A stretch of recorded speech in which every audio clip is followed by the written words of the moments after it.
Everyone, আমি সুচন্দ্রা। আমার নতুন একটা ব্লগে তোমাদের অনেক স্বাগত। ব্লগের শুরুতেই বলে রাখি, আমার যে সমস্ত মুসলিম দর্শক বন্ধুরা আমার ব্লগটা দেখছেন তারা খুব ভালো করে ঈদ কাটাবেন। আর আমাদের বাঙালিদের তো 12 মাসের 13 পার্বণ এখন থেকে মোটামুটি লেগেই আছে। কাল নীল পুজো, পরশু চড়ক, তারপরের দিন পয়লা বৈশাখ। সবার যেন সব অকেশানই খুব ভালো করে কাটে। তো আজ যে ব্লগটা আমি শেয়ার করছি এটা মোটামুটি কালকের কিছুটা আর আজকে সকাল, মানে আজ হচ্ছে বৃহস্পতিবার, সকালের দিকের কিছুটা দিয়ে আমি একসাথে করে ব্লগটা শেষ করছি।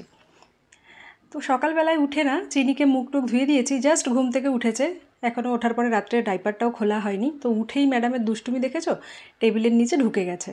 তো আগে ওকে খাইয়ে নিলাম, ওকে আজকে খাইয়েছি চিড়ে, কলা, দুধ আর খেজুর দিয়ে একসাথে করে খাইয়ে দাইয়ে এসে আমি আজকে রান্নার কাজে হাত দিয়ে দিয়েছি। সন্দীপ তখনও শুয়েছিল, তো একটু আমরা দেরিতেই ব্রেকফাস্টটা করেছি। আর এখানে আজকে আমি একটু রান্না করব শুক্তো।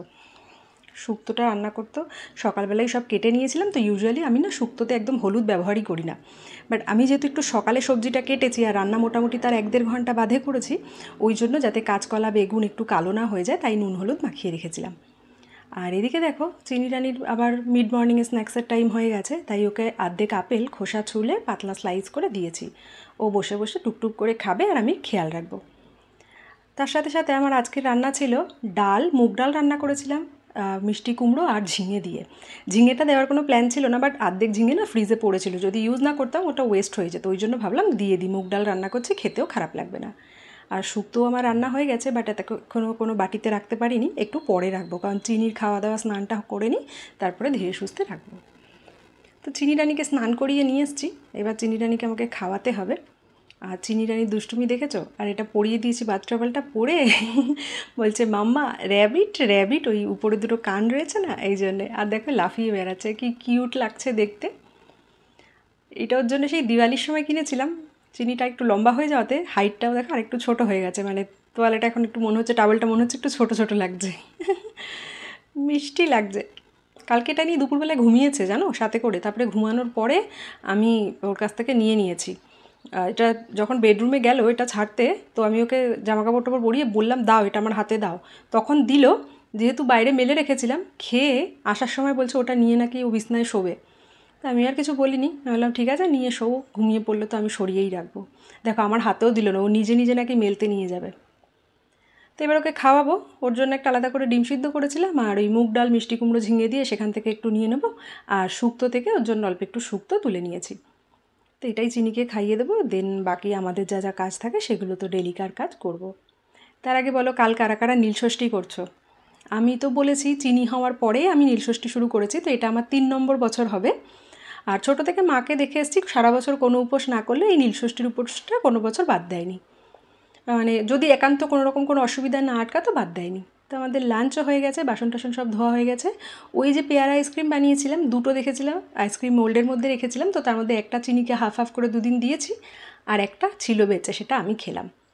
তো এসব করে টোরে রেস্ট নিয়েছি। চিনি রানি বিকালবেলায় উঠে গেছে, এখন ওই 5:30টার মতন বাজে। তো চিনিকে একটুখানি ছাতু আর দেবো দইয়ের ঘোল, তো ওইটাই একটুখানি আর কি বানিয়ে নিলাম। তো চিনি এখন এটা খাবে, আর সন্ধেবেলায় আজকে দুধ দেবো না, একটু মাখানা বা হালকা খাবার কিছু একটা দিয়ে দেবো।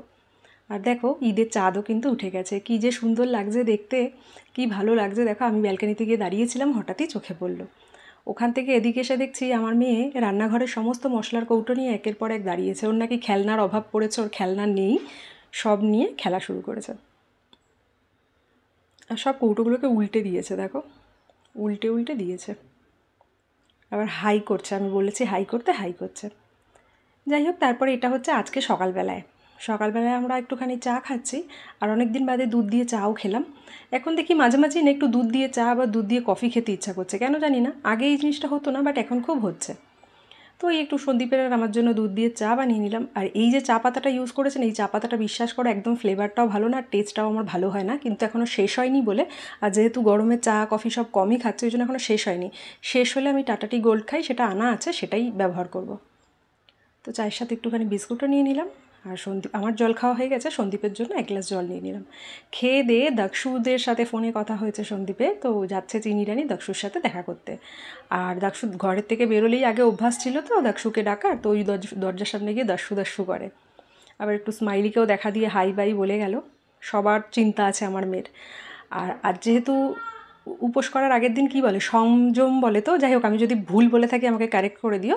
তো ওই জন্য রান্নাবান্নার খুব একটা ঝামেলা নেই, একবেলার মতন ডাল আর ভাজা রান্না করেছি। রাত্রিবেলায় তো ভাত খাবো না, মানে এই সংযমে ছোটোর থেকে দেখেছি একবেলা ভাত খায় আর একবেলা চালের জিনিস খায় না। তো আমি যেটুকু যা জানি, খুব বেশি নিয়মকানুন আমি কখনোই কোনো জিনিসেই মেনে উঠি না, যেটুকু মোটামুটি আমার পক্ষে সম্ভব হয় বা আমি জানি সেটুকু মানি। তো ওই রকম করেই আর কি পালন করব। তারপরে চিনি ঘুরে টুরে আসলো, চিনিকে একটা কিউই কেটে দিলাম, ও খেলো। আর আমি এর মাঝখানে অনেক কাজ করেছি, ওয়াশিং মেশিন চালিয়ে দিয়েছি, জামা কাপড় ভাঁজ করেছি। এরপরে পয়লা বৈশাখ তো চলে এসছে, আর যেহেতু মাঝে মাঝে ঘরে ঝুল ঝেড়ে ফেলি, ঘরে কিন্তু অতটা ময়লা হয় না। মানে ধুলোগুলো তো সেগুলো রোজকার ব্যাপার, সেগুলো নিয়ে তো ঝাড়া পোছা হয়ই, ঝুল টুল সেরকম একটা পড়ে না। তো পয়লা বৈশাখ এসে গেছে, যেহেতু ঘরের পর্দা টর্দাগুলো তো এমনি ধুতে হবে, তো ওই জন্য সব খুলে দিলাম জানলার পর্দা। তো সন্দীপ বললো দাও আমি সব ইয়ে করে দিচ্ছি।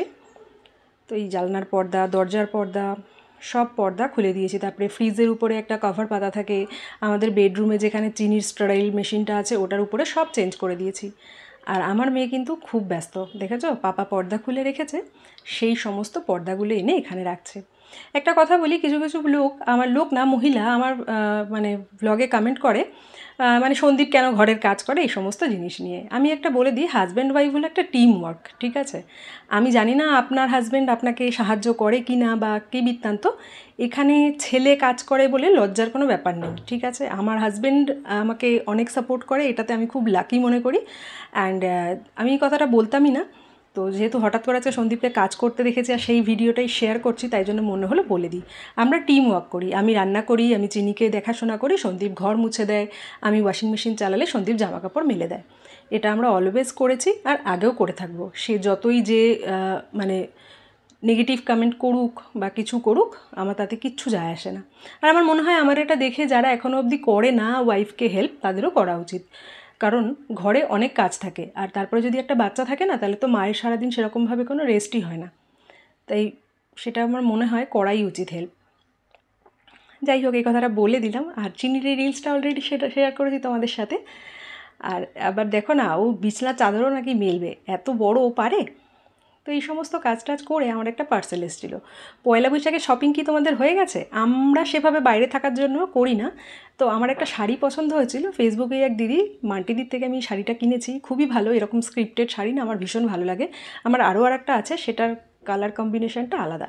তো এটা পয়লা বৈশাখের দিন পরবো, ডেফিনেটলি ভালো করে দেখাবো। শাড়িটা তোমাদের কেমন লাগলো জানিও। আর চিনির জন্য টুকটাক কেনার আছে, সন্দীপের জন্য একটা জামা কেনার আছে, তো কালকে উপোসের দিনটা যাক, তারপরে যাব ওই দুটো জিনিস কিনতে।